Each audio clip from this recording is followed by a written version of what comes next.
Reynoso Pose, quien acaba de ingresar a la cátedra como docente.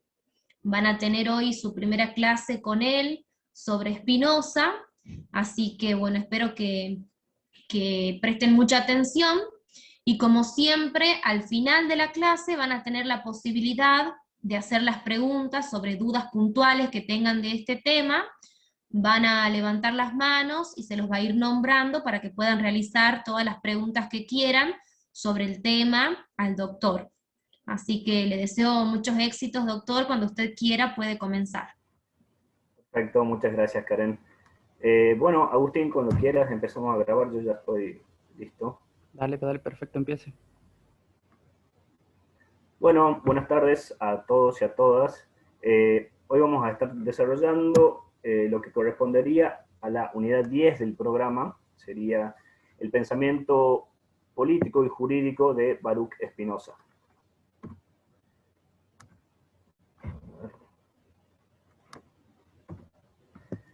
Como primera medida, vamos a empezar por repasar quién fue Spinoza y tratar de establecer un contexto histórico y geográfico para poder ubicarnos bien en la corriente de pensamiento que él representa y cómo viene a modificar muchas de las tendencias que eran imperantes hasta esa época. Baruch Spinoza fue un filósofo racionalista y pensador holandés, como dice acá el Power. Tengamos en cuenta de entrada que cuando nosotros hablamos de filósofos de corriente racionalista, estamos hablando del principio de razón suficiente. Esto quiere decir que para estos pensadores no hay nada dentro de la realidad que no pueda ser explicado por medio de la razón humana. Este pensador está considerado como el máximo exponente del panteísmo. Con respecto al significado, las implicancias del tema del panteísmo, quédense tranquilos, lo vamos a volver a visitar más tarde en el Power. Él nació en Ámsterdam en el 24 de noviembre de 1632. Esto nos sirve para colocarnos directamente en el siglo XVII y tener en cuenta, por ejemplo, que cuando se da el desarrollo de la literatura de Baruch, estamos, por ejemplo, saliendo de lo que sería el Renacimiento.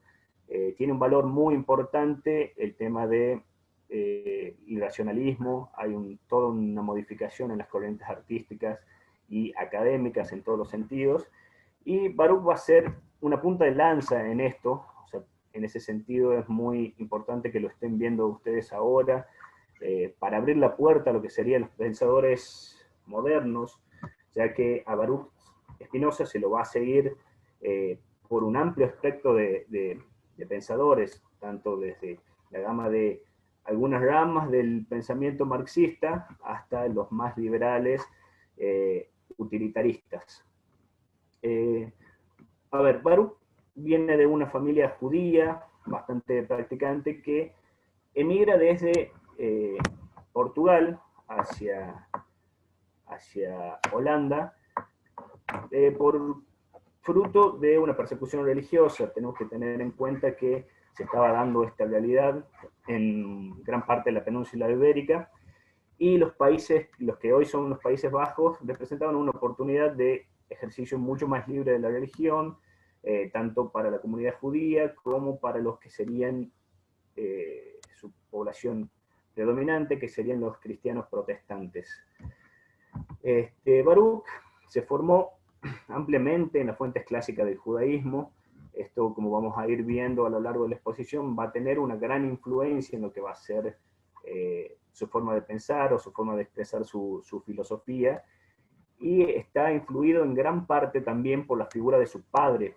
Esto es muy importante porque algunos sostienen, por ejemplo, que por el gran apego que él tenía con la figura de su padre y las características de este, de ser un judío tan practicante y tan ortodoxo, gran parte de la obra en vida de Baruch no fue publicada hasta después de la muerte de su padre. Ya veremos que gran parte de su obra viene a chocar directamente con las ideologías religiosas, sobre todo del judaísmo y del cristianismo, pero en general de todas las imperantes en esa época. En su momento se aparta del judaísmo ortodoxo, luego de estudiar la física de pensadores como Thomas Hobbes y Descartes, o Descartes, como quieran decirle. Como lo vamos a ir viendo también a lo largo de la exposición, toma muchos de los elementos de estos filósofos, pero le da un giro particular que va a hacer a toda su filosofía. Él falleció el 21 de febrero de 1677, a la edad de 47 años, bastante joven, como verán, y tuvo una vida marcada en gran medida por el rechazo y por la muerte. La muerte en su plano personal, por parte de su familia, algunos hermanos, su padre, su madrastra, y el rechazo en el sentido de, habiendo nacido ya de una familia que tuvo que emigrar por razones de persecución religiosa, él sufre a lo largo de su vida también, es excomulgado por la comunidad judía y es proscripto también por la iglesia en gran parte de sus escritos, teniendo en cuenta la conmoción que genera al mover en gran parte lo que sería la base de estas ideologías religiosas. Acá tenemos algunas de las principales obras de Baruch. Como van a ver, no son demasiadas. Sí me gustaría que le presten atención a los años, porque más allá de que obviamente no es algo que tengan que tener en cuenta de memoria, sí pueden hacer un paralelismo con lo que les contaba de su vida, por ejemplo. Las primeras obras son a lo largo de su vida y empiezan a valerle ese gran rechazo por parte de la comunidad religiosa que termina excluyéndolo hasta el punto de no publicar más en vida y que gran parte de su obra termine siendo publicada post-mortem. Este es el caso, por ejemplo, del Tratado Político, que vamos a ver al final de la exposición. Con respecto a las influencias en la obra de Spinoza, su teoría tiene elementos propiamente judíos, que tienen que ver con la formación que un poco ya tocamos. Él se forma con muy buen nivel académico, teniendo en cuenta los estándares de la época, teniendo en cuenta que venía también de una familia de comerciantes que tenían la posibilidad de brindarles esos estudios. Él se forma en filosofía, en teología, y también toma algunos estudios de comercio, teniendo en cuenta el desarrollo de la actividad de su padre. También con respecto a la escolástica, tengo entendido que ustedes ya tienen, en líneas generales, una noción de lo que sería la escuela escolástica, y van a ver que tiene una gran relación entre lo filosófico y lo teológico para poder interpretar el contenido de las escrituras, y los estoicos. Esto van a verlo también teniendo en cuenta el ejemplo que él mismo da en su vida. Por ejemplo, en el prefacio de una de sus obras con respecto a la ética, él se pregunta, como se preguntan muchas personas hoy, ¿cuál es el sentido de la vida en el sentido de qué es lo bueno para la persona? Y se debate, por ejemplo, entre la posibilidad de dedicarse al comercio como su familia y apuntar a los bienes terrenales que él se cuestionará si hacen a la bondad o no de las personas, o dedicarse a una vida totalmente encaminada hacia la filosofía, que termina siendo el caso, porque él vive gran parte de su vida en una gran pobreza, digamos. Con respecto específicamente a la influencia de Descartes, o Descartes, vamos a tener dos grandes influencias de Descartes en el pensamiento de Spinoza. Una con respecto al método, que vamos a estar desarrollando un poco más adelante, y otra, por ejemplo, lo que se resalta acá en el Power, la clasificación de sustancia, que va a ser fundamental para toda la filosofía de Spinoza, pero lo que me gustaría destacar aquí es directamente en qué se separa Spinoza de Descartes. Para Descartes, por ejemplo, la sustancia está dividida en pensamiento, en extensión y en Dios. Esto quiere decir que la sustancia tiene distintas clasificaciones. ¿Qué pasa en Spinoza? No podemos hablar estrictamente de una clasificación de la sustancia. Porque para Spinoza, la sustancia, que ya viene también con este bagaje de significación que ustedes lo van a recordar de Aristóteles, con respecto a la sustancia, por ahí Santo Tomás también, en el caso de Spinoza, la sustancia es una sola, divina, infinita, que según la perspectiva que se adopte, se identifica bien con Dios o con la naturaleza. Vamos a ver que la sustancia siempre va a ser una sola en Spinoza. Esto ténganlo bien en cuenta, más allá de que más adelante vamos a hablar de propiedades o distintas formas de manifestación de la sustancia. Vamos a pasar directamente a las nociones generales del pensamiento de Spinoza. Lo que va a clasificar o lo que va a distinguir de entrada el pensamiento de Spinoza, que sigue un poco la influencia de Descartes en este tema, es aplicar el análisis matemático a la filosofía. Su sistema educativo y filosófico es axiomático y está formado por axiomas y teoremas. Cabe recordar aquí qué son los axiomas y teoremas. Si ustedes ya tuvieron la oportunidad de leer un poco de lógica, van a recordar que los axiomas son preposiciones muy simples que por su evidente veracidad no necesitan una comprobación. Baruch va a fundamentar siempre su teoría desde la base de lo que es admitido por todos por su evidencia, digamos, y en base de eso lo va a conectar en lo que serían los teoremas y va a llegar a las proposiciones que son las que va a defender en cada uno de sus libros. Su teoría se explica mediante el estilo geométrico y matemático de argumentación. Esto tiene que ver con lo anterior, porque partiendo de base de axiomas o verdades indiscutibles, él va a utilizar fórmulas matemáticas o ejercicios geométricos para llegar de forma evidente a sus conclusiones. Su filosofía es panteísta. Sobre este tema también el contenido de la palabra panteísta o del concepto del panteísmo vamos a avanzar un poco más adelante también, pero tenemos que tener en cuenta que el primer principio es una evidencia que no necesita demostración y es Dios. De él se deduce todo lo que existe. Él es la sustancia y lo demás son solo emanaciones concretas y modos por los que los atributos de Dios se expresan. Acá vamos a hacer la primera pausa y vamos a retomar lo que veníamos diciendo. Veníamos diciendo que para Spinoza hay una sola materia, hay una sola sustancia que compone a todo lo que existe en la realidad. Ahora estamos diciendo que esa sustancia, que es única, es Dios también. Bien, así vamos paso a paso avanzando en la lógica de Spinoza. Acá tenemos uno de los sellos más característicos del pensamiento de Spinoza. Y va a ser esta frase que tenemos primero en el Power, Deus seu natura, que es el prefacio de la ética. ¿Con esto qué nos quiere decir? Que esta sustancia, que es única, que compone todo lo que existe en la materia, en el universo, en el mundo, es Dios. Y este Dios es la naturaleza. Tenemos que tener en cuenta siempre esta equivalencia para Baruch Spinoza. Dios es la naturaleza es la sustancia, y la sustancia lo es todo. ¿Sí?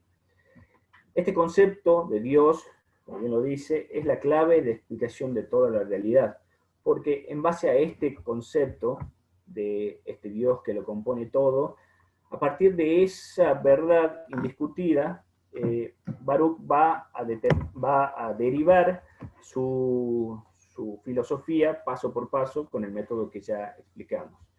Acá tenemos que tener en cuenta, por ejemplo, la coincidencia con Santo Tomás, que ustedes ya lo vieron, pero hay una diferencia con respecto a esto. Santo Tomás también sostiene que Dios está conectado con todo lo que compone a la creación, pero él busca, digamos, la explicación de este fenómeno yendo en una lógica ascendente, por medio de las 5 vías que habrán visto en algún momento. Él intenta explicar por qué Dios es esa causa encausada, motor de todo, y y va desde lo particular hacia lo general, que sería Dios. En este caso, Baruch hace una lógica inversa. Él parte de la verdad, como le decía, de que Dios lo es todo y es la naturaleza, y en forma descendente va a seguir avanzando para crear sus conceptos del hombre, de la sociedad, del derecho, de la política y todo lo que vamos a ir viendo paso por paso. Tenemos que tener en cuenta que Dios es causa de sí mismo y es una sustancia totalmente independiente. Lo que queremos destacar con esto es que esta va a ser la única sustancia que tenga esa característica para Baruch Spinoza. Gran parte de su filosofía va a tener una característica causalista. Esto quiere decir que todo está determinado por las causas, tanto el comportamiento de los humanos, de la sociedad, del estado de naturaleza, y también va a ser una base importante para la formación del contenido de su ética. Bien, como decíamos antes, la sustancia es Dios. Esta sustancia es aquello que es en sí y se concibe por sí mismo, que es la única sustancia que puede cumplir con estas características que estamos viendo en este extracto literal del contenido de Baruch. En este sentido, solo puede serlo Dios, que al concebirse por sí mismo es causa de sí, es decir, su esencia implica su existencia. Como les decía, les repito, esta va a ser la única sustancia que puede tener esta característica.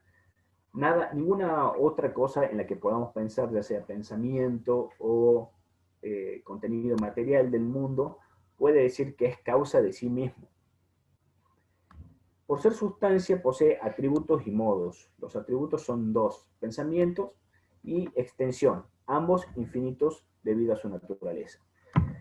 Acá vamos a recordar lo que hablamos antes con respecto a Descartes.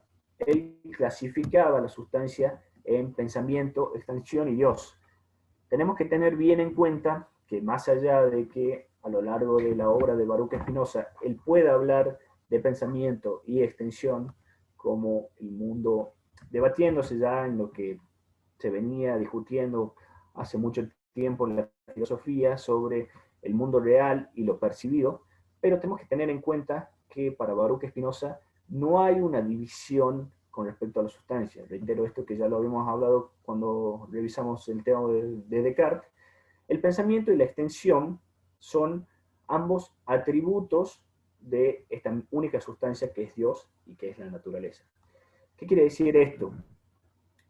Puede manifestarse esta sustancia a través del pensamiento, que no tenga una materialidad, o la extensión, que sería el cuerpo, pero siempre va a formar parte de esta misma sustancia, ¿sí? No me voy a cansar de repetir esto, porque es muy importante que lo tengamos en cuenta. Teniendo esto en cuenta, podemos pasar a algunos otros conceptos generales que vamos a ver a lo largo de la filosofía de Baruch Spinoza. Con respecto al hombre, Baruch Spinoza tiene también una visión muy particular que también va a generar sus rispideces con respecto a la visión religiosa del hombre. Y como podemos ver acá, en primera medida, va a sostener que el hombre está privado de libertad en sí. Los hombres creen que son libres por una ilusión, pero sin embargo pueden aspirar a la libertad. ¿Qué quiere decir con esto? Baruch, a lo largo de su obra y más adelante también en la exposición, vamos a ver que considera a la libertad como la búsqueda del conocimiento y en última instancia el conocimiento de Dios, que es la naturaleza. Él, cuando hace un estudio sobre los hombres, va a determinar que la mayoría de los hombres viven su vida sin preocuparse demasiado de esta búsqueda de la verdad o esta búsqueda de la realidad de las cosas, llegando así a la conclusión de que muchos de ellos no son libres en realidad y tampoco les preocupa hacerlo. La sensación de libertad que tienen al poder hacer lo que su propio poder o el derecho natural les permite, o ya sea la sociedad, dependiendo en qué estado estamos analizando, les permite pensar que ellos pueden definir su vida o tomar las decisiones que le parezca, viviendo así en lo que llamaba una ilusión de libertad. Pero como les digo, ellos, los hombres, pueden aspirar a la libertad y es una tendencia natural también. Cuando los hombres se pueden liberar de esta falacia de la vida en comodidad sin la búsqueda del conocimiento, pueden aspirar al conocimiento de Dios, y va a ser, por ejemplo, uno de los motores que impulse la creación de las sociedades, como lo ve Baruch Spinoza.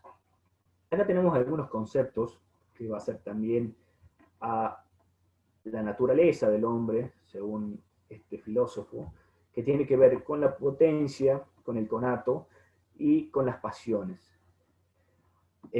A ver, al ser el hombre un concepto, tener el hombre un concepto dinámico, esto quiere decir que en algún momento de su existencia o de su vida puede tener ciertas características, es decir, puede vivir en esta ilusión de libertad y en otro, por ejemplo, buscar la real libertad, que sería el conocimiento de Dios, hace de su naturaleza una naturaleza dinámica, dotados de un esfuerzo de afianzar su ser. El ser del que habla Spinoza, que corresponde a todos los hombres, va a estar directamente relacionado con la sustancia. Recordemos de nuevo que esta sustancia que compone el ser de los hombres y a la vez compone la naturaleza es Dios. Estas potencias o conato o pasiones son las condiciones previas por las que el hombre se tiene que regir y condicionan su conducta.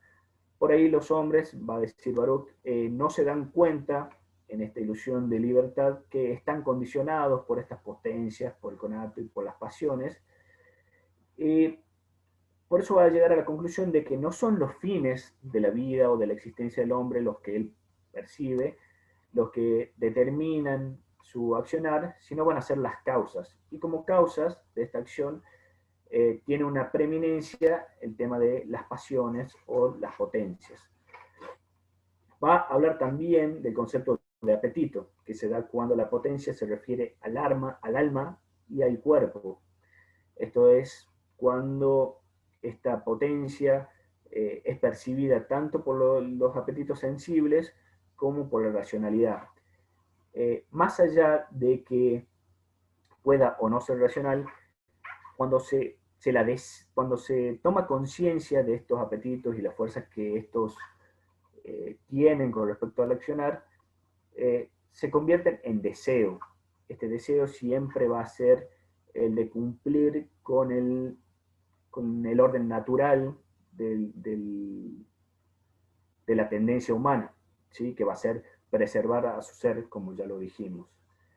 Hay un concepto de alma también que va a ser igual a la razón en cuanto conoce con claridad. El alma nos va a ayudar, o va a ayudar a todos los hombres, a conocer lo que realmente compone la sustancia y conocer y poder direccionar el accionar o la intencionalidad del hombre hacia este objetivo, hacia este objetivo último. ¿Qué pasa cuando el alma no direcciona el accionar del hombre o su búsqueda de conocimiento? Esto es lo que va a decir Baruch Spinoza, es que en realidad no desea, sino que padece, es víctima de estas pasiones, ¿sí? Como una derivación de todo esto, vamos a ver que surge el principio de autoconservación. El hombre siempre va a tender a proteger y potenciar su propio ser. Esto va a llevarlo en última instancia a un utilitarismo racional, que vamos a desarrollarlo bien con respecto a la sociedad. Esto quiere decir buscar la forma de que con el menor sacrificio pueda llegar a preservar esto que considera primordial. La máxima virtud siempre va a ser, como lo vamos a ver también en el tema de la ética, conocer a Dios, ¿sí? Llegar al conocimiento verdadero sobre toda la sustancia. Con respecto a la sociedad, en primera medida Baruch hace un análisis de todos los sentimientos que le identifican en la sociedad, que también la condicionan en cierta manera como lo hacen con respecto al hombre. Con respecto a esto, va a ver que los hombres en sociedad están condicionados, por ejemplo, por la conmiseración, que significa una tristeza surgida del daño al otro, con la emulación, que es el deseo de algo, por imaginar que otros tienen el mismo deseo, es decir, la imitación de los afectos. Estos dos tipos de sentimientos sociales, les llamemos, van a formar parte de la imitación de los efectos. Esto quiere decir que la misma vida en sociedad va a llevar a los hombres a que empaticen con los sentimientos de los demás, va a compartir su tristeza con respecto a algún daño, o va a emular algunos deseos o afectos que ven los otros. La ambición también va a ser un sentimiento imperante en la sociedad. La ambición está entendida como el deseo de algo solo para complacer a los hombres, para obtener la admiración de aquellos a quienes se complace. No descarta Spinoza también la fuerza que tiene este deseo de complacer a los pares dentro de la sociedad. Va a sostener que en gran parte es un condicionante del comportamiento social esta ambición por tener la admiración de quienes se complace por medio de un acto determinado. Con respecto a la búsqueda de la gloria, que es otro de los elementos que podemos destacar, se trata de la alegría por una acción que imaginamos alabada por los demás. El exceso de la ambición puede evitarse mediante el uso de la razón. Con respecto a esto ya vamos adelantando que,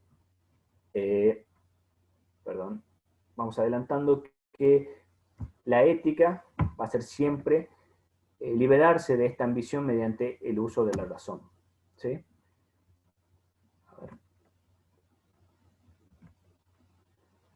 Pasamos directamente a la ética.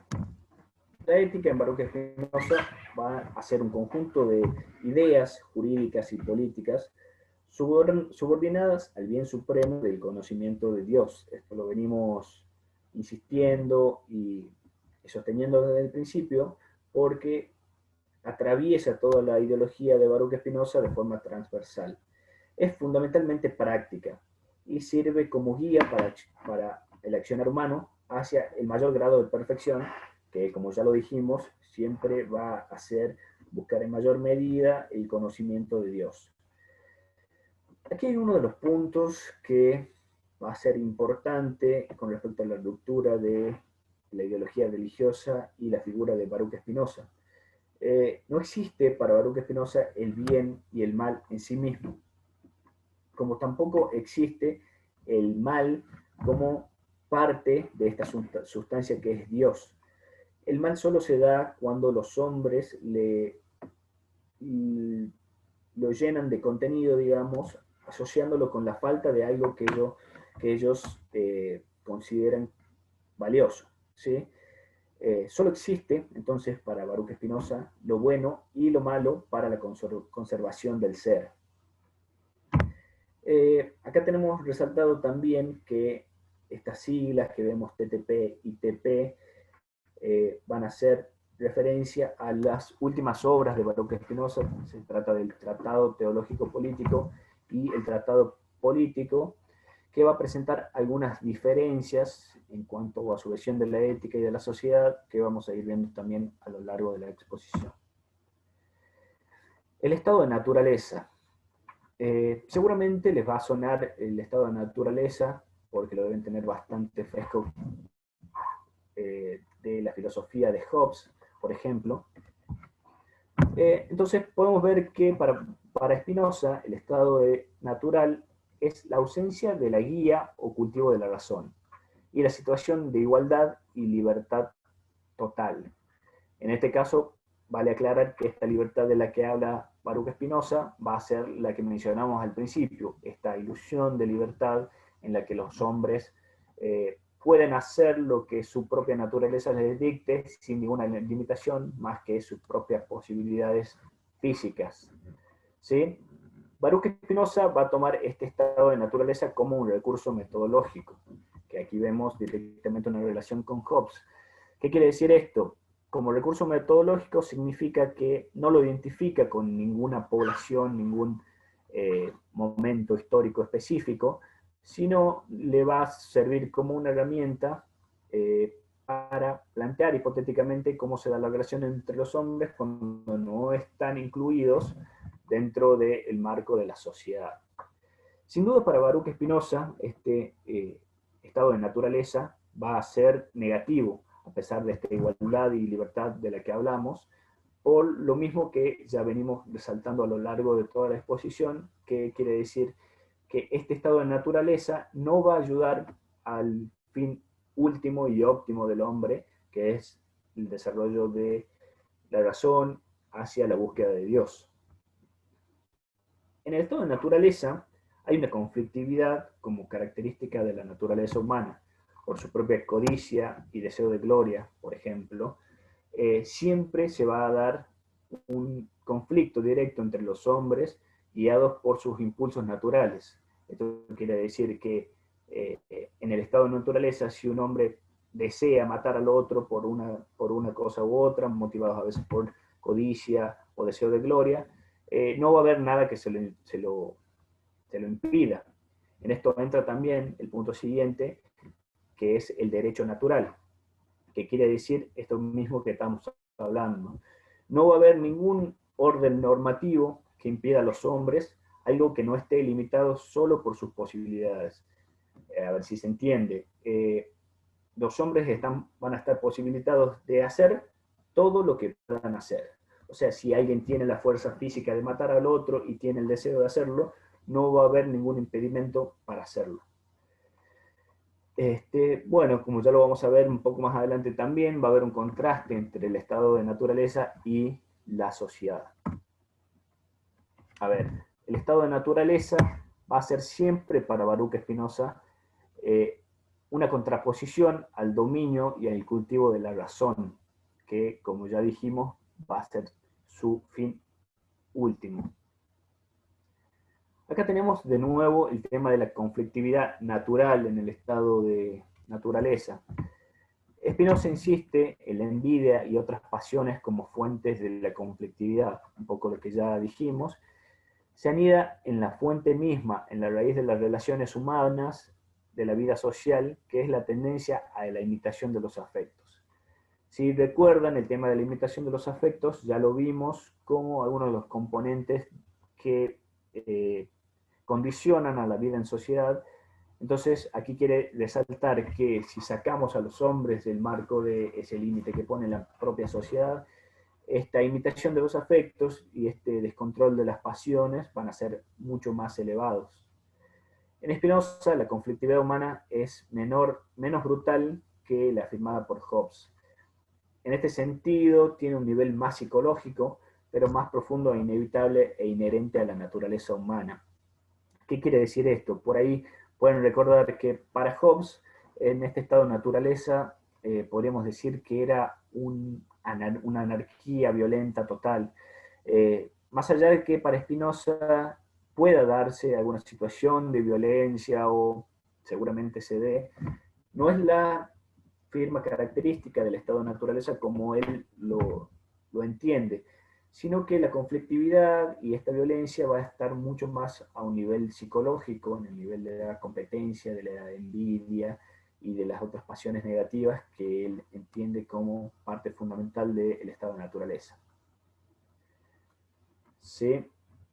Bueno, acá tenemos que mientras la naturaleza humana permanezca fuera de la guía de la razón, en el dominio de las pasiones, será conflictiva. El derecho natural. Para Spinoza, el hombre vive según las leyes de la naturaleza.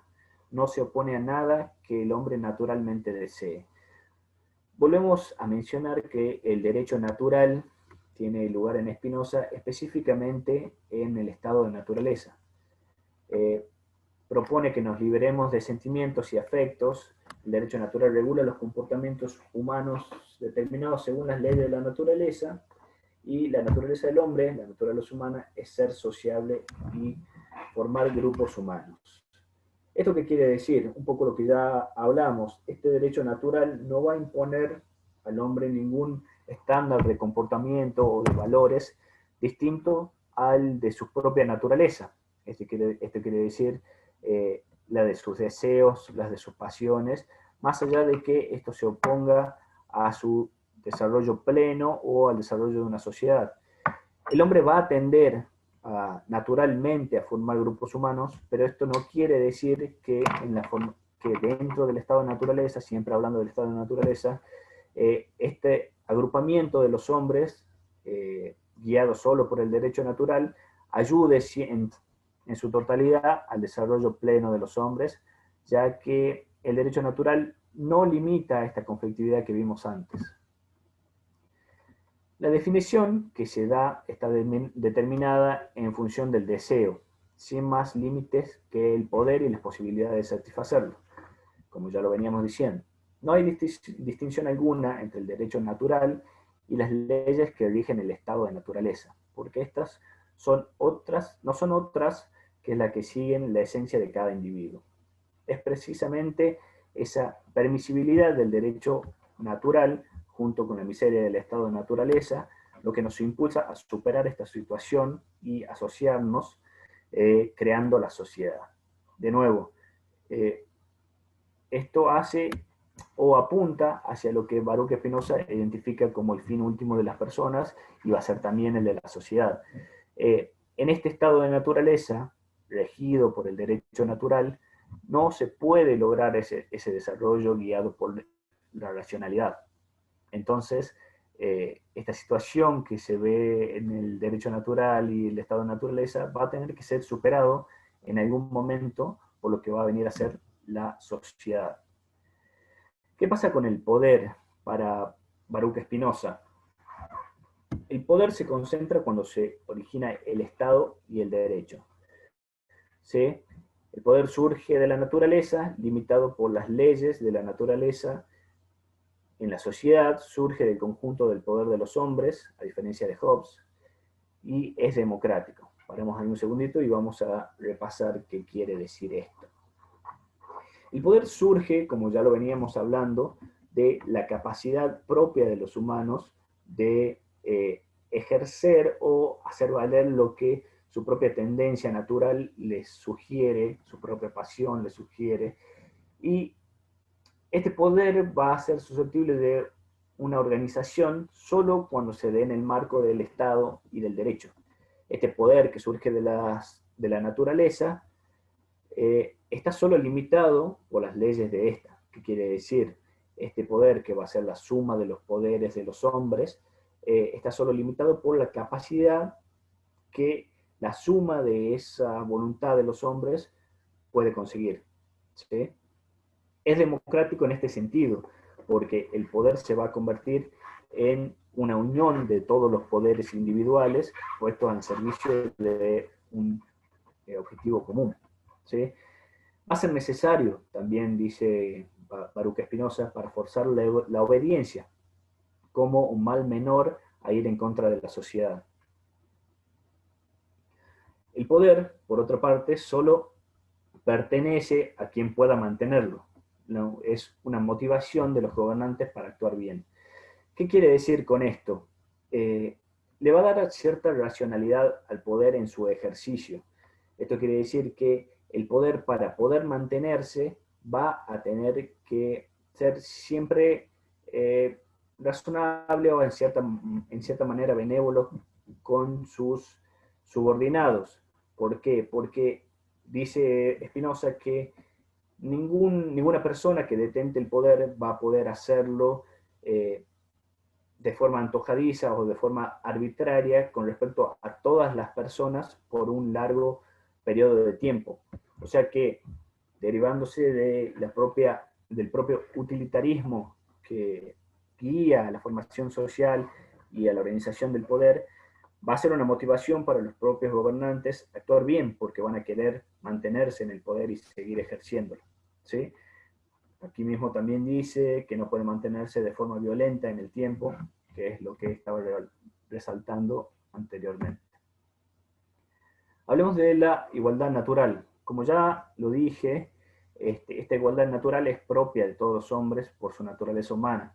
Se da plenamente en el estado de naturaleza y se da desde el nacimiento, ya que ningún hombre puede tener más derechos que otros, y tampoco menos, todos somos igualmente libres. Esto suena por ahí hoy por hoy algo más aceptado en gran medida, pero hay que tener en cuenta que también era una ruptura con el pensamiento de la época, ¿sí? Con respecto a la sociedad, esta sería la segunda parte de las características que ya vimos. En un primer momento vimos cuáles eran las fuerzas o pasiones que condicionaban el ejercicio de la vida en sociedad. En este punto, Baruch Spinoza va a analizar la sociedad como el paso siguiente del estado de naturaleza. Ese estado de naturaleza que limita en gran parte a los hombres, sometiéndolos a un estado de violencia o inseguridad, va a dar paso a la sociedad, en donde gracias a la división del trabajo se van a proporcionar ciertas ventajas, como ser la seguridad y la subsistencia, cuestiones básicas, pero también, por ejemplo, las artes, las ciencias, que son necesarias e importantes para la perfección y la finalidad humana.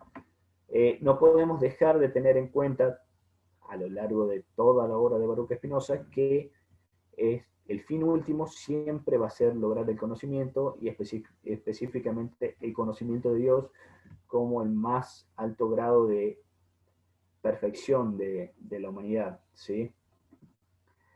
Aquí vemos otra vez una comparación con la filosofía de Hobbes, ya que mientras Hobbes se conformaba con una sociedad humana organizada para la subsistencia y la salvaguarda de la vida, Spinoza busca además que la sociedad aproxime todo lo posible al hombre a la guía y dominio de la razón, ¿sí?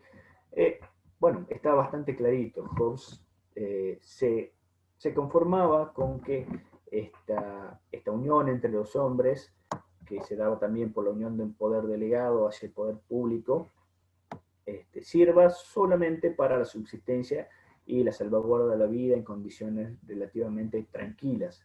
Para Spinoza esto no va a ser suficiente, sino que, como ya lo dijimos, la sociedad va a tener que brindar las condiciones para que el hombre se desarrolle y viva en base al dominio de la razón. Vemos como punto final que no existe para Spinoza el pacto social. El concepto de pacto social tengo entendido que lo van a estar revisando, visitando muy seguido dentro de los próximos pensadores que están comprendidos dentro del temario o del programa, pero en principio tienen que tener en cuenta de que no existe un momento en el que la sociedad como un todo se ponga de acuerdo en la delegación de sus poderes y los transfiera, digamos así, hacia un poder central que los ejerza de manera discrecional, sino que la motivación de la formación de la sociedad siempre va a ser un fin utilitarista. En este sentido, vemos que la utilidad va a tomar un papel protagónico, ¿sí? No hay nada más útil para un hombre que otro hombre, es lo que dice Spinoza. Lo único que puede esforzar a los hombres, de acuerdo con su naturaleza, de acuerdo con su razón, que están en armonía, es la utilidad. Que quebrantar el pacto traiga mayores males o desventajas que cumplirlo. ¿A qué se refiere con esto? Ya estando dentro del ámbito de la sociedad y como una justificación también para esta creación de la sociedad misma, va a decir que los hombres racionalmente en su conjunto van a llegar a la conclusión de lo siguiente, que esta entrega del poder sirve una utilidad, es decir, que todos los hombres van a colaborar entre sí para organizar un sistema en el que la seguridad esté garantizada o las condiciones de vida para el desarrollo de la razón estén garantizadas mediante un sistema de recompensas o castigos en el que es necesario que el quebrantar las leyes de de esta organización social sea mucho más desventajosa que respetarlas, ¿sí? Para esto se va a relacionar a la sociedad o al poder público directamente con la capacidad de disponer sobre bienes y sobre, en última instancia, sobre la vida de las personas, ¿sí? Bien, pasamos al poder de la sociedad. Se hace necesario entonces atribuir a la sociedad el poder supremo, como decía, de disponer de la vida y la muerte de cada uno de sus integrantes. Esto relacionado con lo último que veíamos en la diapositiva anterior, la utilidad de que sea el poder de la sociedad la que defina las ventajas y costos de cada uno de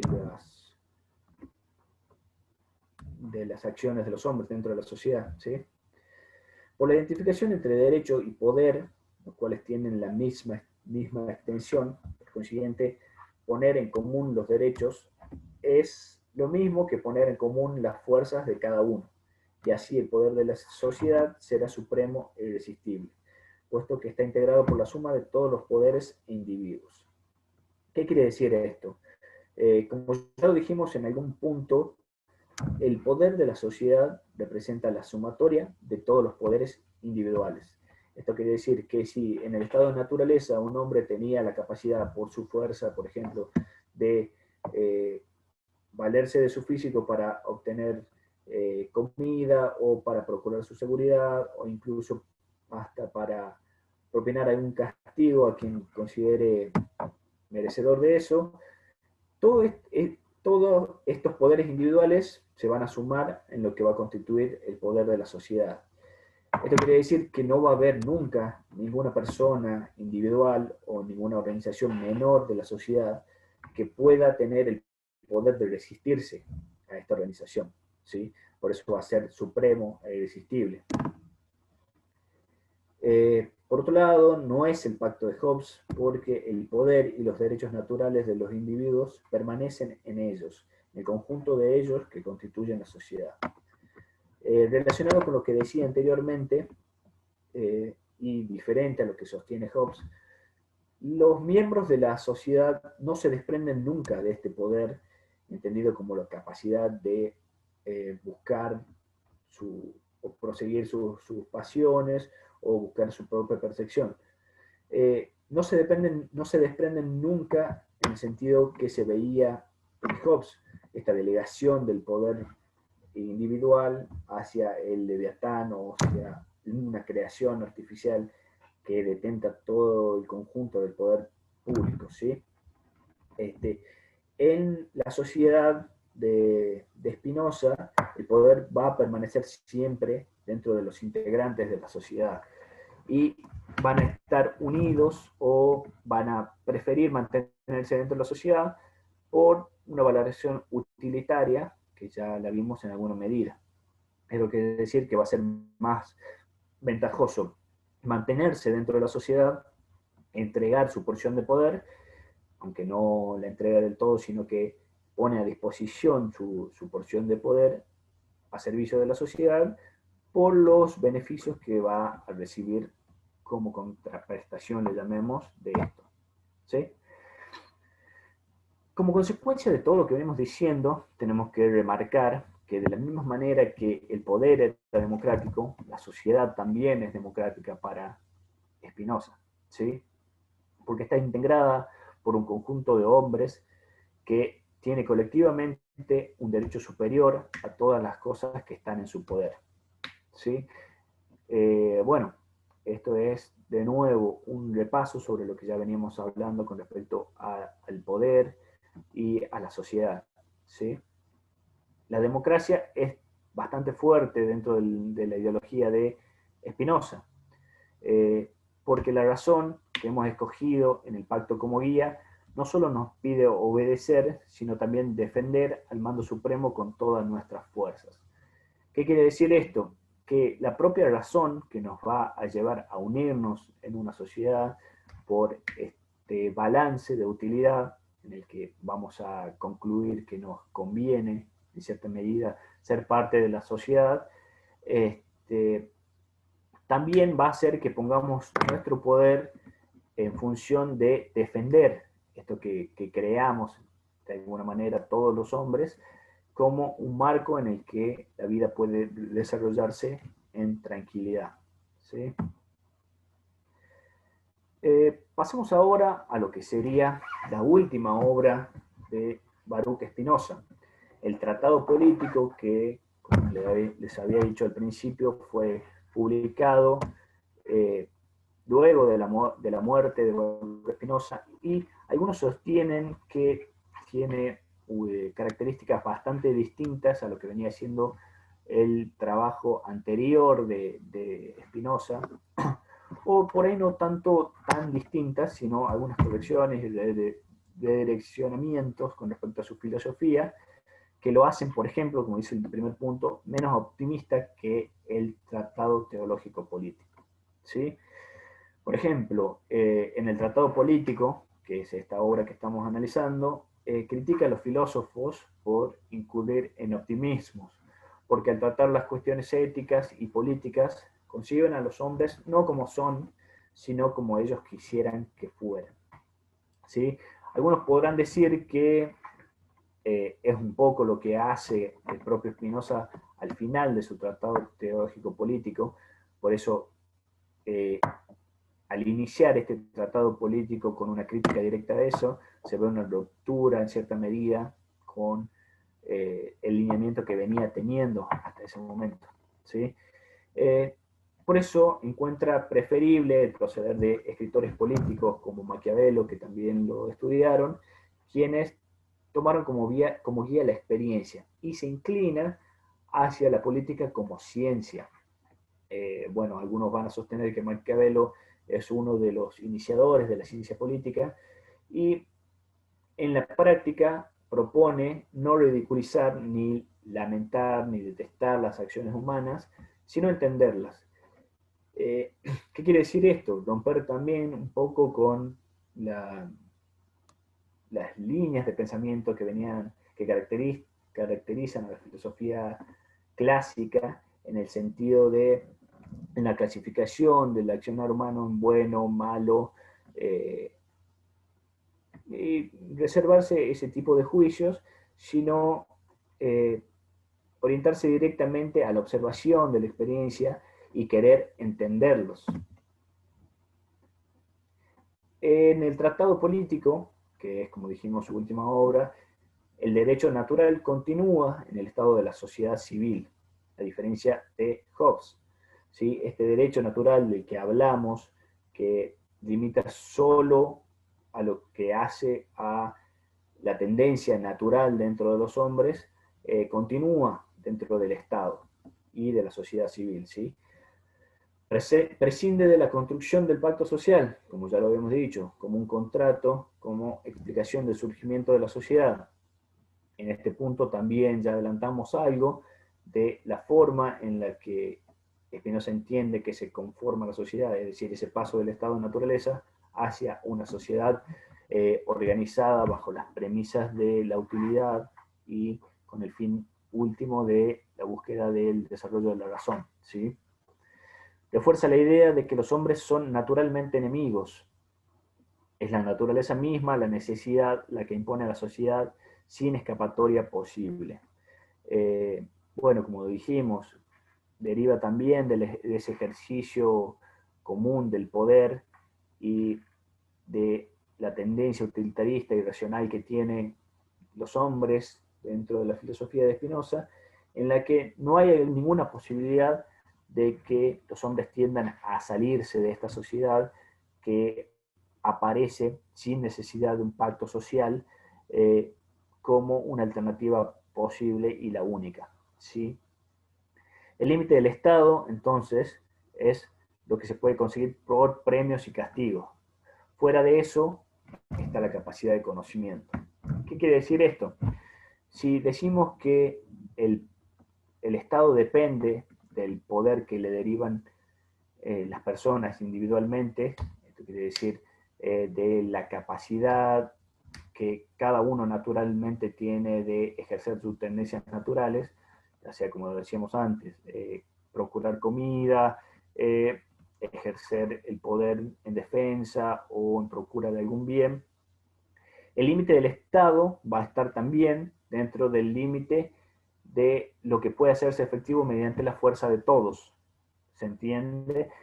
Esto se va a traducir en la posibilidad de otorgar premios o castigos a cada una de las acciones que juzgue conducente o contraproducente con respecto a los fines de la sociedad. Hay algo que queda fuera de la capacidad del Estado de reprimir o premiar, que es la capacidad de conocimiento. Esta capacidad de conocimiento, Baruch Spinoza la relaciona directamente con la interioridad de los hombres, es decir, que cada uno administra de forma particular o tiene la capacidad de desarrollarse en ese sentido fuera del control del Estado. ¿Sí? Aquí vamos a llegar al final de la exposición con una de las frases conocidas de la obra de Baruch Spinoza, que dice: todo lo excelso es tan difícil como raro. Esta frase hace referencia a la posibilidad de conseguir ese conocimiento del bien último que identifica con el conocimiento de la sustancia y de Dios, que, como decíamos, no suele ser una preocupación de los hombres. En ese sentido es bastante difícil y raro, ¿sí? Pero no deja de ser lo que Baruch Spinoza entiende como el fin último de los hombres y de la sociedad. Con esto, Agustín, ya vamos a terminar con la exposición. Yo aquí